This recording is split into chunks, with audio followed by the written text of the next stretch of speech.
about a year ago, I did a video on how we are affording groceries, and somehow a year later, grocery prices are still through the roof, and they don't seem to be getting any better considering the current climate. Despite all that, we've only had to increase our monthly grocery budget by about $50. And in today's video, I'm going to share some tips for how we've been able to maintain a reasonable grocery budget. What prompted this video was I was scrolling through TikTok, and a girl was talking about how she was only able to get 2 bags of groceries for $180. So I go to her profile to see the whole grocery haul, and she is shopping at Trader Joe's. That's insane. To me, Trader Joe's is not a real grocery store. That is a funsy place where you go get snacks and frozen treats. But for your full grocery shopping, it is far too expensive, which leads me into my first tip. Where you shop matters so much. And to take it further, how you shop is also important. So budget grocery stores are going to be your best friend during this time. I have found, at least in my area, that Aldi and Walmart are starting to have very similar prices. And so I mostly just shop at Walmart. Well, actually, I don't actually shop at Walmart.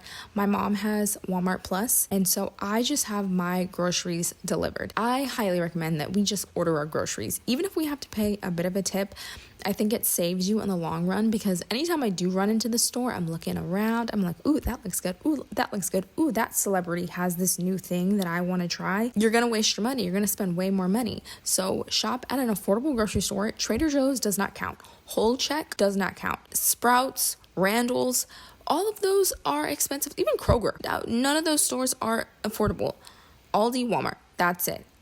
Those are the two places that I think you can shop at this point if you want to maintain a reasonable grocery budget. So once we've established that we cannot shop at the expensive places, even if we love them, I love H-E-B, do not buy my groceries there. The next thing that we have to do is we have to plan our meals based on what we have, what's on sale, and what's in season. So for a while there, a big thing of strawberries was $9. That's insane.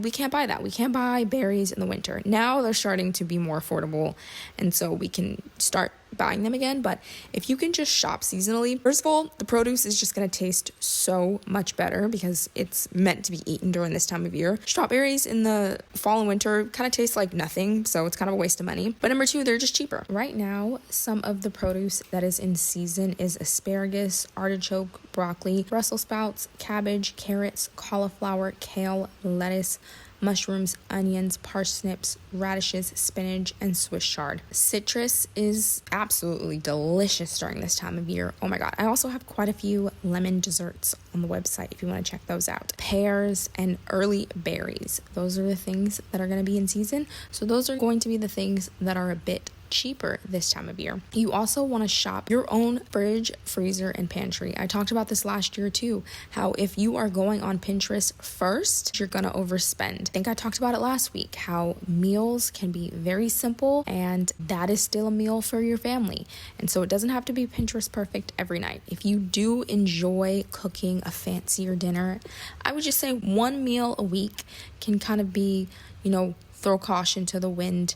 We can get these fancy ingredients that we'll only use in this recipe. You want recipes that include ingredients that can be used for a variety of recipes. So pantry staples, again, rice, potatoes, onions, carrots, celery, garlic, all of those things. Chicken is a great affordable protein still. I mean, kind of.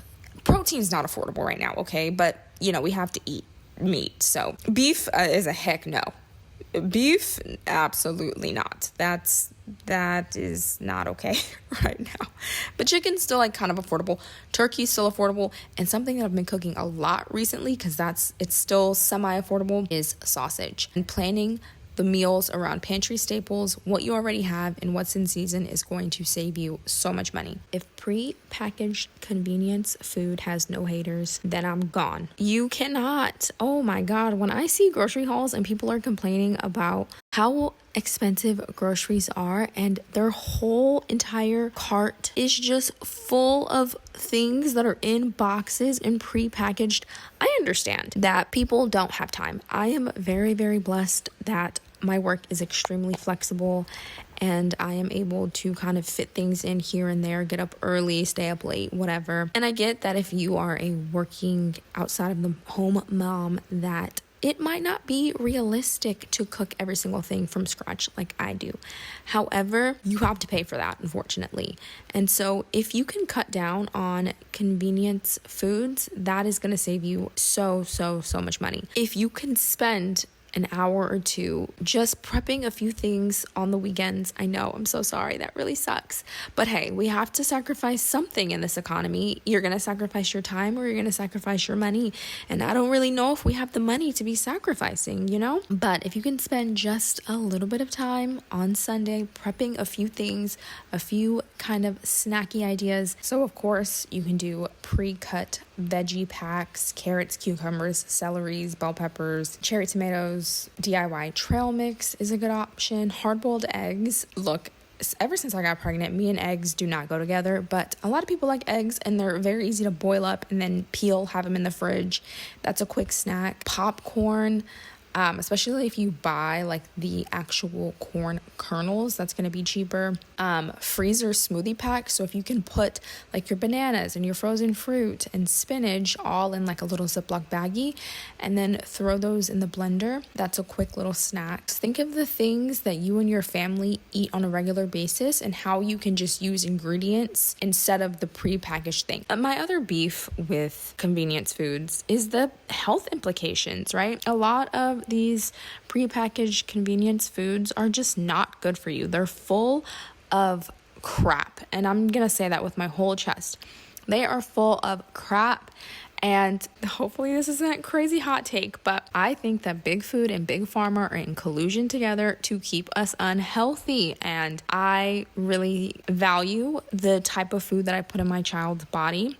It's not all organic and perfect, but it is mostly whole foods that I then turn into something, and your health, you can't pay for that, honestly. Well, you will pay for it, actually. You will pay for it in medical bills later on. My last tip is something that I just started implementing pretty recently, but every few weeks, I like to do kind of a pantry reset. So instead of doing a full grocery shopping trip where I get all of our normal groceries, I really like to eat down what we already have and only buy like the few essentials that we might need for that week, you know, milk, kind of fresh produce, that type of thing. And you would be surprised how many random meals you can kind of throw together with what you already have in the house. An example of this you actually saw in last week's video was that pink salmon. So that was nasty. I did not like it. However, it was a way for me to not spend money on additional protein, but rather use the protein that I already had. And that's a really kind of fun way that I've been able to put a little money in the savings account, right? Like I didn't spend X amount this week, throw that over to the savings account.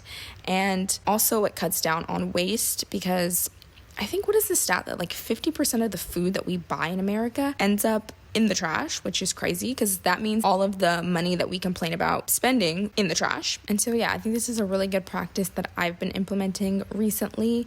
And I think it can save you a little bit of money every few weeks, maybe the last week of the month, right? So you can easily cut your grocery budget down 1 week's worth by just doing this. So those are all of my tips that I have for cutting down that grocery bill for the beginning of 2026. You can actually go back and watch last year's video. It is a bit different.